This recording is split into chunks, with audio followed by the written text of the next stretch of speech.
The 2024 football season is sadly coming to an end. I made some bold predictions last summer about what I thought football card prices would do. So I want to go back and look at how right or wrong I was, and then I'm going to make some more predictions for the upcoming year. Let's data dive.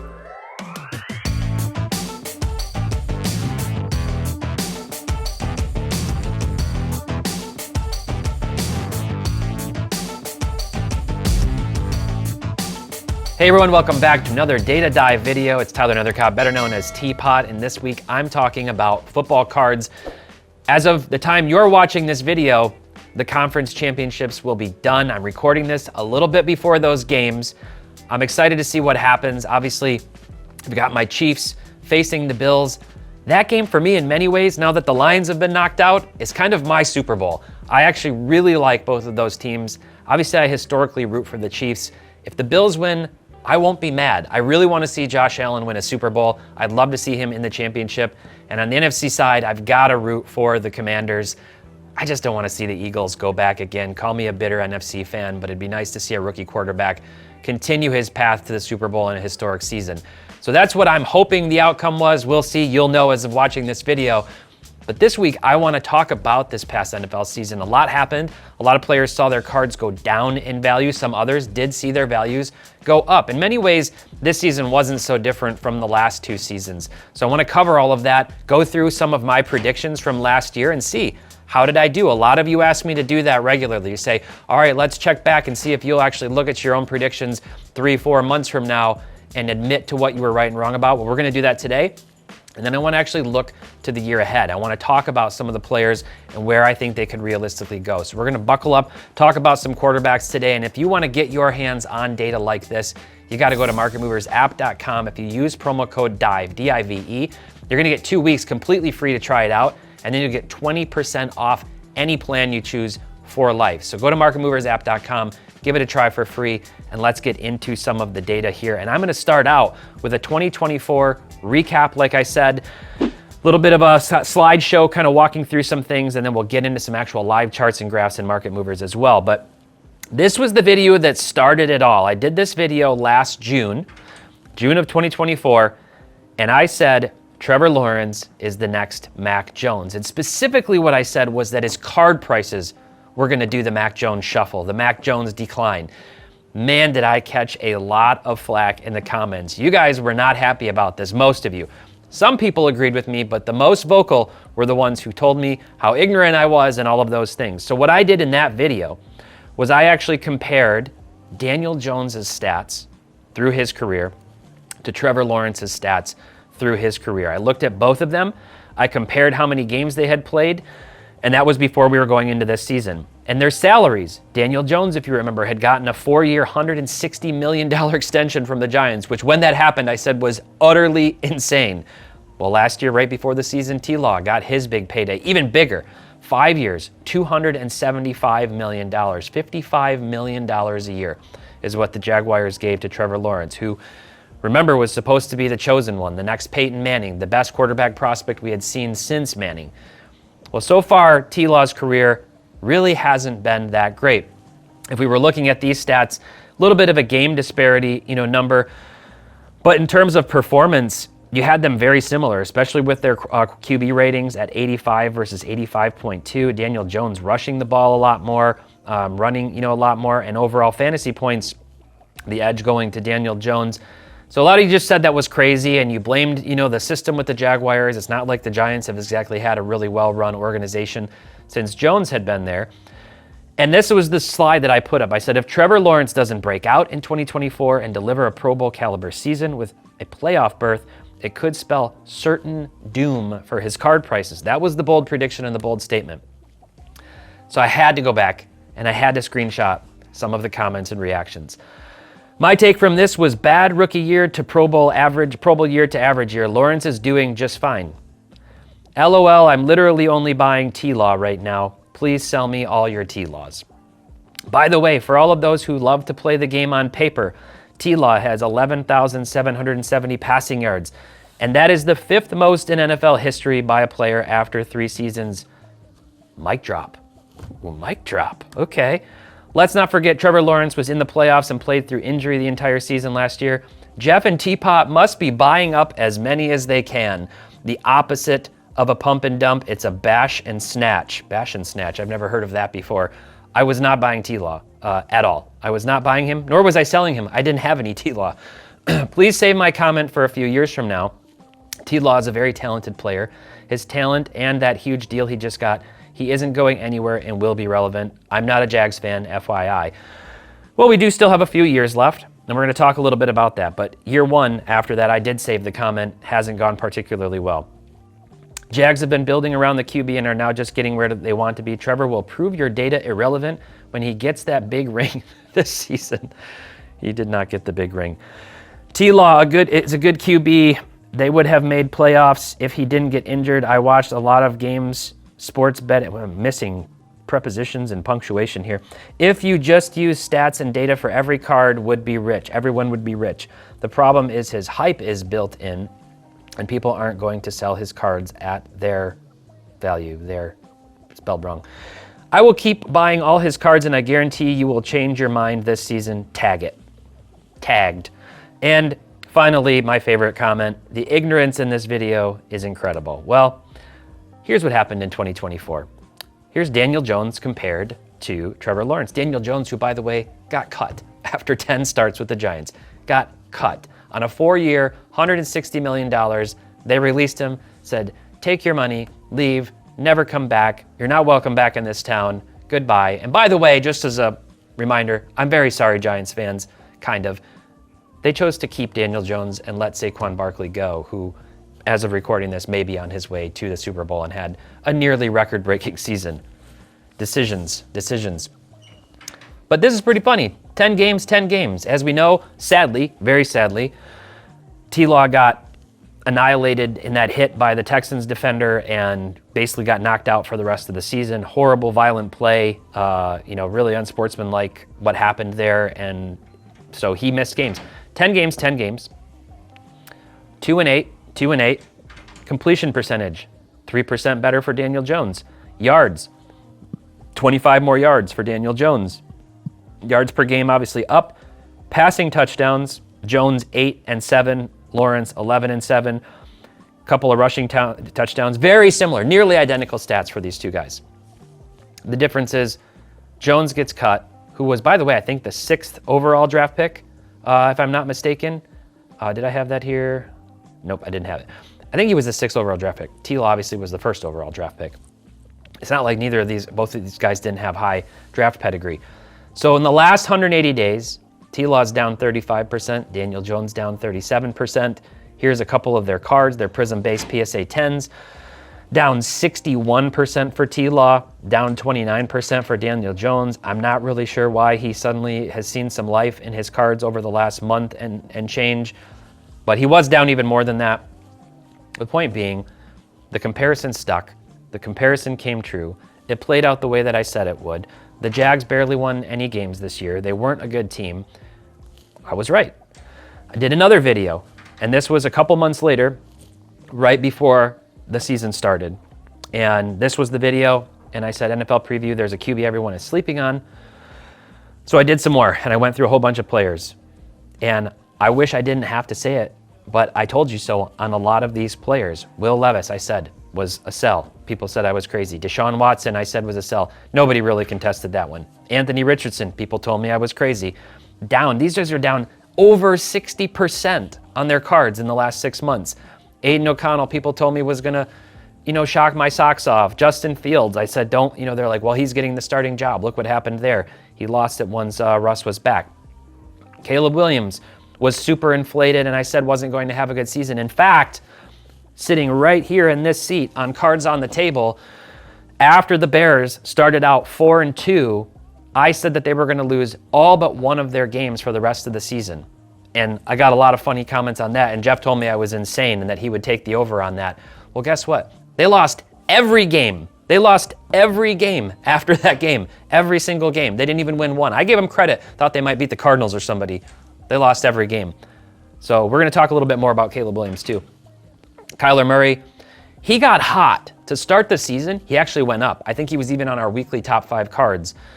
But the thing that I said with Kyler Murray was, not in that division. Not in that division. He's not. The Cardinals aren't going to compete in that division. They kind of surprised me this year, the way they sort of did compete. Kyler looked pretty good. He had a decent year. He kind of fell off at the end of the year. Somehow they lost track of using Marvin Harrison Jr.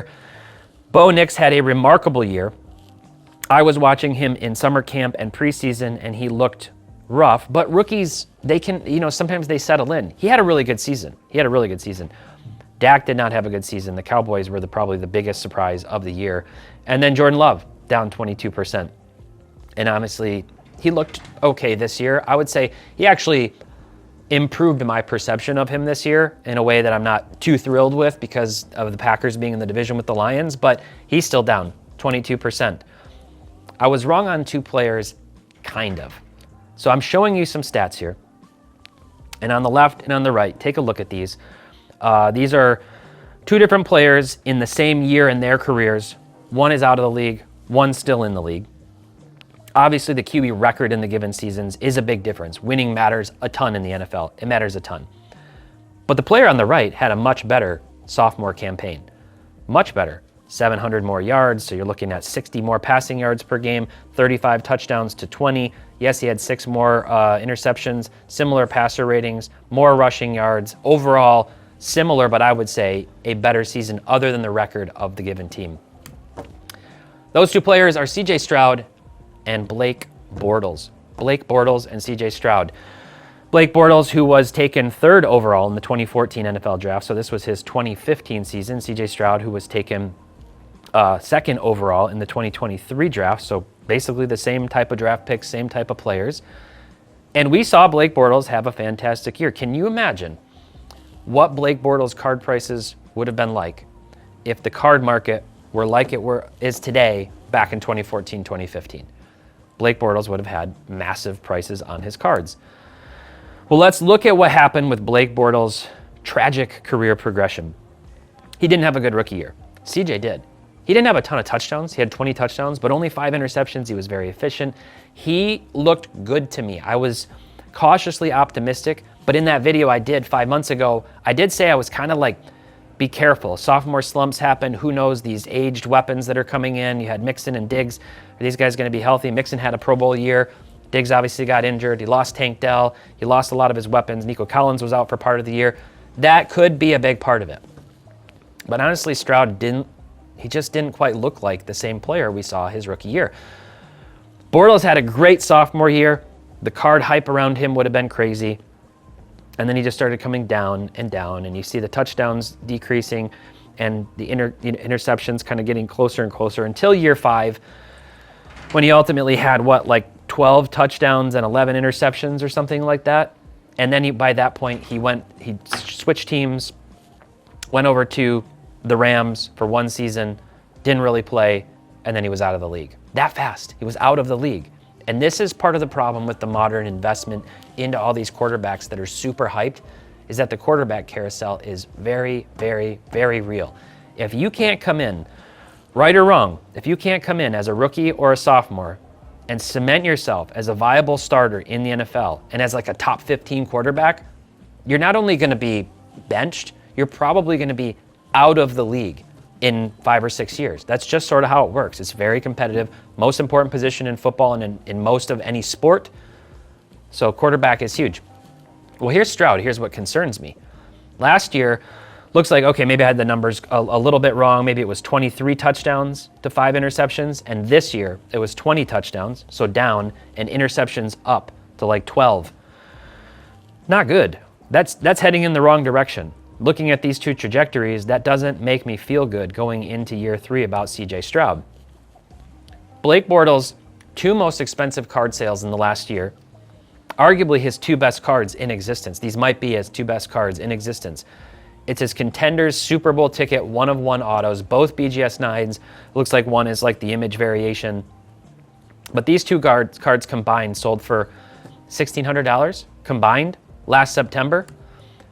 CJ Stroud, $54,000 on his Prism Black finite image variation. The true black would go for more. $37,000 on his green rookie Kaboom 1-of-1. We haven't even seen the flawless NFL Shield sell in the last year or his true black 1-of-1 Prism sell in the last year. or any of his other one-of-one RPAs. Big money, big price disparities. And we've seen what happened to Mac Jones card prices and other quarterbacks. Am I saying that's what's going to happen to CJ Stroud? Not necessarily. That's not necessarily what I'm saying, but I'm saying be careful. Just be aware of what can happen. This can happen. These cards can come crashing down. CJ Stroud can be out of the league. Don't forget, Deshaun Watson had just as much excitement and hype around him, if not more, than CJ Stroud with the Texans in his first few years. And then it was injury, scandal, and now the guy gets traded and Browns waste all this money and draft capital on him, and he stinks. So just be aware of that. Here's just a picture of Stroud and a couple of cards over the last 180 days. Sobering, very sobering. Now, granted, this is when Select came out, like right about when Select came out. So it was high. It was very high. This card's down 99.2%. This was almost a $160 card when it released, first to the market. This club silver die cut, club level silver die cut, billion different parallels in Select. It is now $1.25 raw. His Prism base, $125 down to $48, a 61.5% decrease. And don't be surprised, I'm telling you, he's made the playoffs both years. He won a playoff game last year. Many people are upset and thought that the Texans got hosed against the Chiefs. I'm not going to debate that, honestly. They definitely got some bad calls. I will acknowledge that. Down. Well, if he doesn't turn things around and he doesn't look like he's a top 12 quarterback, he's just going to keep coming down in price. Here's the other guy that I say I was kind of wrong about. Kind of. Justin Herbert. Kind of wrong. In that video, that was the one from the thumbnail that I said I thought people were sleeping on. I think Justin Herbert has top 5 talent. I know he has top 5 arm talent. He can run. He's mobile. He's big. He's athletic. I believe in Justin Herbert. Justin Herbert lost all of his weapons. Justin Herbert had a fantastic rookie year, a fantastic sophomore year, and then had really bad coaching. And going into this year, he really broke out with his connection with Ladd McConkey. McConkey looks like the real deal. I'm actually really impressed by that guy. He reminds me of like Julian Edelman and Wes Welker, just like shifty little slot receivers, really talented. Jordy Nelson. I think he's going to be a great weapon for Herbert. They need a viable outside threat, a big player, and Quentin Johnson is not that guy. That guy is not good. He drops everything. He does not impress me. Maybe he can turn it around, but he hasn't looked good. So Herbert's down 18% in the last 6 months. The Chargers had a really good season. They turned things around. I said they would turn things around with Jim Harbaugh, and frankly, they did it more than I thought they would. Their defense is really solid. They've got a lot of Pro Bowl caliber defenders. They've got Herbert. I think they go out this season. They need another running back. They need more running back depth. This NFL draft class for running backs is stacked to the moon. And then they need to go out and get a wide receiver. Might they go out and pay T. Higgins and bring T. Higgins in and say, it's now for our time to compete in this division? It's a tough division. It's a really tough division, honestly, especially with Bo Nix having the season he did in Denver kind of on the up, and the Chiefs. But they made the playoffs, and I think they're going to be here to stay. So, looking at his Prism Silver PSA 10, that's down 23%. It's seen some new life recently. But his Contenders rookie ticket auto here to 99 is actually up 208% on a more short printed card and an iconic card. I think Justin Herbert is one of the guys that I'd be looking at as a potential buy in the offseason. And there may be some buzz, especially if they go out and they get a big receiver or even anybody notable to come in as a weapon. Or maybe they'll sign Tyler M. something, Monroe, Mason, whatever the guy's name is, from Penn State, who's an absolute beast, like beast of a beast. We saw what Brock Bowers did this year. I think the Penn State guy is even more talented than Bowers, which is saying something. I think Justin Herbert could be an intriguing offseason player. I was kind of right, kind of wrong about him.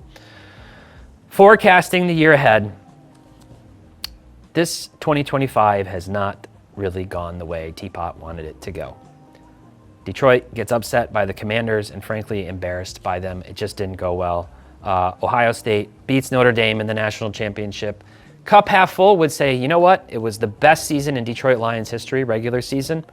And it was the best season for Notre Dame in a long time, and they made it all the way to the national championship in the first expanded pool playoff. Those are really great things, but you get heartbreak when they don't finally win, and seeing Detroit lose in the first round just was really painful. But to add insult to injury, Ben Johnson, our genius offensive coordinator, leaves, and doesn't just leave, he leaves to go to a divisional rival, to the Bears, as if it wasn't bad enough that the Vikings had a breakout season and are well coached, that the Packers have a good season and are well coached. Now we lose our genius offensive coordinator, our play caller, with the best offense that the Lions have ever had in history and one of the best offenses of all time, to go over to the Bears and to Caleb Williams, former USC player. There's nothing I like about this story. And then on the next day, Aaron Glenn leaves, and he's going back to his sort of alma mater, back to the Jets where he played in his career. That's not great. I'm not happy. I'm not happy about this. I got to get that off my shoulders. I feel like we missed our window as Lions fans, and it's just going to be more disappointment and doom. But let's talk about some players specifically. So I mentioned Herbert, and the reason I like Herbert is because of Jim Harbaugh. And I like Herbert, but I like Jim Harbaugh. Systems matter, coaches matter, right? T-Law, he's come down so much now, and he does have the big contract that I don't see them like benching him or cutting him personally. I don't think they're going to do that. I think they're going to ride with him for the next 4 years. But he plays for the Jags. Is he a buy? Could he turn things around? Sure, he could. He's intriguing right now. He's intriguing. I want to keep a pulse on the hype market around him and see what people are saying. Are they bullish or bearish on T-Law? And if I hear a lot of people saying, I think he's going to come back next year, could be an interesting time. Now with his prices way down, to scoop and take a chance. Out of order here, I guess, on my emojis or something, but Ben Johnson, it's got the Thanos glove, supercharging Caleb Williams.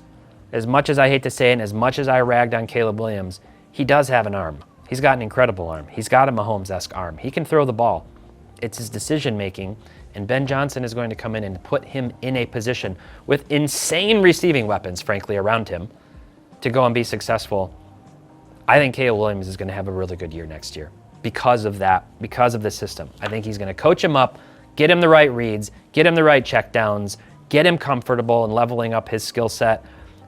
To me, he's probably a buy. At some point this summer, I think, or this right now, I think he's probably a buy. And then Brock Purdy, I went from being Brock Purdy doubter number one when he first emerged, when everybody was hyping and his cards were crazy, to then his cards coming down, but seeing how he played the game and watching him and seeing that it's a complete myth and lie that he doesn't put the ball down the field. It's a complete lie. He has the second most net air yards per throw of any quarterback in the NFL. That means definitively he throws the ball farther more times than any other quarterback other than one. I think it was CJ Stroud or somebody throws it more. Brock Purdy, he loses McCaffrey. He loses Ayuk after the big contract battle. Deebo Samuel, I don't understand what's going on there. Sometimes they use him, sometimes they don't. It seems like the Niners were sort of just in chaos and dysfunction this year. I still really like Brock Purdy, but overall, he's lost his hype. And I don't see much happening with his card prices unless the Niners become viable again, and he's a big part of it. But they did that a year ago, and he had people all over the place going, it's not Brock Purdy, it's the system, it's the weapons, it's the whatever. So I probably would stay away from him as a guy whose prices have come down this year. Let's talk about the big four right now.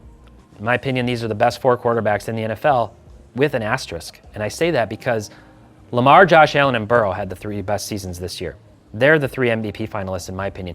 I was surprised to see that the MVP finalists were Lamar, Josh Allen, and Saquon Barkley, and that Joe Burrow didn't make it into the top three. Because you look at his stats and what he did, it was nuts, absolutely insane. Threw for a ton of yards, most yards in the NFL, 43 touchdowns, only 9 interceptions, crazy passer rating. Like he just had a really good year. Really good year. He's the real deal. The Bengals got hosed. I can't remember seeing a team, other than maybe the Lions some years, lose more close games over and over again. If they had won one of those close games, one of like the 8 that they lost, they would have been in the playoffs and nobody would have wanted to play them. That was terrifying. Nobody wanted to play the Bengals. Their offense was unhinged, really good. And then you got Josh Allen and Lamar. Who's going to win that MVP? I don't really know. I think voter fatigue may give it to Allen. This was like Lamar's best season. The guy's stats are unbelievable this year. I mean, to throw for 41 touchdowns with 4 interceptions, we haven't seen anything like that since like Aaron Rodgers. And the big knock on Lamar was always, well, can he throw the ball? Yeah, he can run, but can he throw? Yes, he can throw. He was unbelievable this year.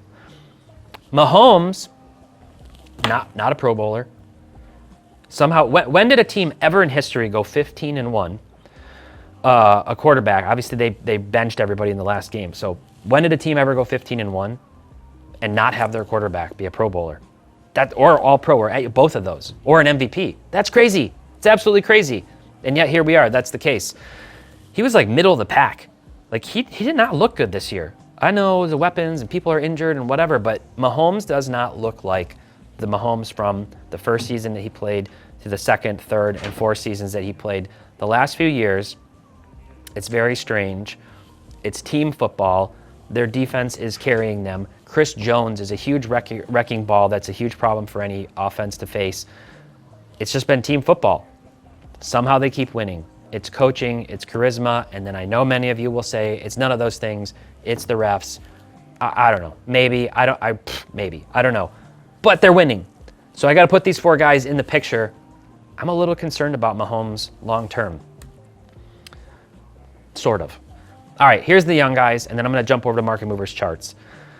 Bryce Young, I predicted that I didn't have a lot of faith in him, and especially not in the Panthers organization. He got benched this year, then he came back up. When he came back, he played decently, much better than he has at any other point in his career so far. Jaden Daniels, what can you say? I mean, he's just special. He's just special. He did something crazy, like had more games this season with no punts, where his team never punted the ball. The whole game, they never once punted, than Tom Brady, Peyton Manning, and maybe Patrick Mahomes or somebody combined in their entire careers he did in this season. Like, that just doesn't happen. You don't have these games where you throw 22 for 23 passing with 320 yards, 3 touchdowns, and no punts. That's not a thing. Like, just over and over and over again. He did it. He looks like the real deal. Drake May, I would say, had, I don't know, he looked okay. He looked like a rookie. He looked solid. I think, we'll see how his development goes. He looked like a rookie. Penix got the start late after Captain Kirk just sort of unraveled throughout the season. I wouldn't be putting any money into his cards, personally. I just wouldn't be putting any money into his cards. Anthony Richardson, sell all your Anthony Richardsons now if you haven't already. Get rid of them. They're not going to go back up. They're never going to go back up. He had, I think, the worst passer rating, the worst QB rating in the NFL this year. Was not good for his cards. And then Bo Nix would be the rookie of the year if it weren't for Jaden Daniels. He would be. I mean, he's close. Like, statistically, he leads him in some of these stats. He had a really good year. He had more passing touchdowns. Really good player. He impressed me. He's a little older. I think he just carried himself really well and competed. And I don't know. I don't know what to make of him going forward. So let's go over and look at some charts. These are those four guys that I mentioned. I got Justin Herbert. Let me blow this up a little bit. And so I got Justin Herbert. I got Brock Purdy, Trevor Lawrence, and then I got Caleb Williams Prism Silver Raw, because PSA 10s, there's not a lot of them. It just came out. All trending down over the last 180 days here. 22%, 33%, 61% on Herbert, Purdy, and T-Law. And then Caleb Williams, since that card first came out, he's been trending downward in price too. Interesting. I think at least one of these guys might be a buy. If there were the two that I were going to buy, it would be Herbert and Caleb Williams. What do you think? Let me know down in the comments, dude. What do you think of these four players? Because the buy low, sell high adage stands true with these guys, in my opinion. One of them, I think, will surely have a bounce back heading into next season and maybe during the year. All right, here's the four big dogs. Mahomes, if we look at last sale, obviously Mahomes, his prices command the premium. I said I was worried about him. Why did I say that? Not long term, like with his legacy. The guy's in the Hall of Fame already. I mentioned this in a video a few weeks ago where I talked about I'm concerned about Josh Allen and Patrick Mahomes' prices heading into next year, depending on which one of them doesn't make it to the Super Bowl and if they don't win. So why did I say that? Because their prices are high. You see Josh Allen. Lamar Jackson has won 2 MVPs. He might win his 3rd this year. Josh Allen hasn't won any MVPs. Lamar, $793 on his Optic Holo PSA 10. Josh Allen, $400 more for the same card, for the same pop, basically, for those two players. Josh Allen's he's got a fan following. Bills fans love him. A lot of other people really like his game. He's got a premium right now. If he doesn't win and he loses this, if he already lost as a recording, if he lost to the Chiefs, then I think he's going to start coming down. I think people are going to be like, the guy can't win in the biggest moment against the Chiefs in spite of beating him in the regular season multiple times. If he goes to the Super Bowl, if he wins the Super Bowl, I believe he will at least stay where he is, if not start to rise. People will be really taking him seriously, like they did Joe Burrow a few years ago when they upset the Chiefs and they made it, to the Super Bowl. So I think that's kind of the story. Lamar, I think, is going to continue to hover where he's been. I don't think he'll come down a lot more. He's too good, even though I know people are like, oh, he can't win in the big moment either. It wasn't his fault. Mark Andrews lost them that game in spite of the fact that he refused to blame him, which is good. But it was Mark Andrews cost them that game. It was not Lamar's fault. If Mahomes doesn't win, the concern I have is, again, he hasn't played well the last 2 years. He really hasn't played well. Somehow the Chiefs keep winning. He hasn't played well. If they lose this year and they don't win the Super Bowl, he went up a lot before this season. I think people are going to look at him and I think he's going to soften. I think his prices will soften. Is he going to come down to $1,200 on this card? No. But he might come down to, I don't know, $2,300, something like that. If we look at where this card has been, he's been on the rise. He's up 35% over the last 6 months. I think it'll soften. I think it's going to come back down. And then Joe Burrow at $493 all day. That's a buy in my opinion. But you do got to pay attention to the pop count. So if I pop this open and I look at the market cap here, I can sort by market cap. You can see Joe Burrow is at 870,000. What does that mean? It's the number of PSA 10s times that spot price of $493. So you do have to weigh those things. 2018 was far more short printed in general on all cards, more than 2020 was. But I think there's going to be a ton of buzz still around Burrow. The kids love him. All the young people love him. And I think a lot of people are going to believe they're going to win some of those close games next year. Especially, I didn't even have it on the slide because they went out and they hired the defensive coordinator from Notre Dame to come and work for them as their DC when I wanted the Lions to do that after Aaron Glenn left. So that's what I think is going to happen with these guys. Lastly, we've got some of these guys. Look at Anthony Richardson. I mean, I'm very sorry. I'm very sorry to any of you who bought Anthony Richardson cards, who believed the hype of Anthony Richardson over the last 365 days. Wow, look at that. $100, over $100, $120, $130 for his raw Prism Silver, now down to $17. It stings. It's sobering. All right, so then you got Jaden Daniels way up here at $520. So if I pop that open, let's look and see what's going on with Jaden Daniels. Rising. He's back up to the levels that he was at the beginning of the season. Look at this last 30 days. Actually, let's look at the last 14 days. Up 66%. He was number one on our top 5 cards last week, and all his cards are going to the moon. Be careful. Be careful right now. Don't buy Jaden Daniels right now. Do not buy Jaden Daniels. I always say it. Do not seek the treasure. Don't buy Jaden Daniels right now. You got Penix at 103. You got Nix at 156. And if I jump back, Caleb Williams at 152. I'd much rather buy Caleb Williams over Penix, even at that price increase. And I'd buy Caleb Williams and Bo Nix over Drake May as well. So just kind of looking at these guys. Bryce Young is kind of at a discount right now. I don't know. I just don't see the Panthers coming back next year and winning a lot of games. Those guys don't strike me as anybody worth buying right now. So that's kind of my assessment. Like, you got to pay attention to where prices are. It's not enough to look at a player and go, he's really, really good, and I believe in him, and he's the man, and he's going to be. Pay attention to where their prices are. Price relativity matters to other players. You can only have so many players competing at these high price points.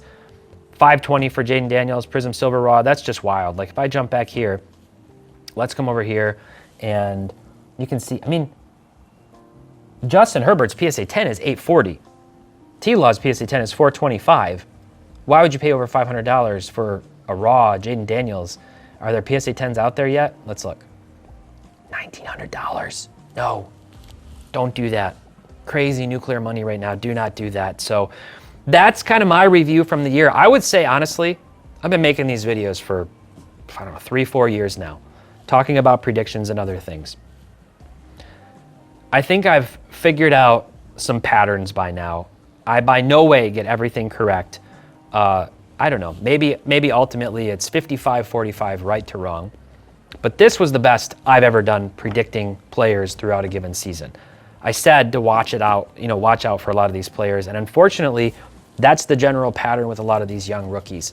If you're looking to flip and everything, you really got to catch the right players, and you almost don't want to diversify your portfolio. In the case of these cards, you almost just want to go in on 1 or 2 players that you believe in, because most players are going to come down throughout the season. So now, as we head to the Super Bowl and we're in the off season and before the NFL draft, will be your buying window. If you like to speculate on football cards, or if you just want to collect some of these guys, wait for their prices to dip down some, keep an eye on it, use market movers to track them, set price alerts so that you know when they dip down below those price points, and that way you can stay on top of it and scoop these cards at the right time. So let me know down in the comments, what do you think? And thank you so much for watching this video. If you would do me a favor, like and subscribe. And until next time, happy investing, keep on collecting, and make sure to have fun.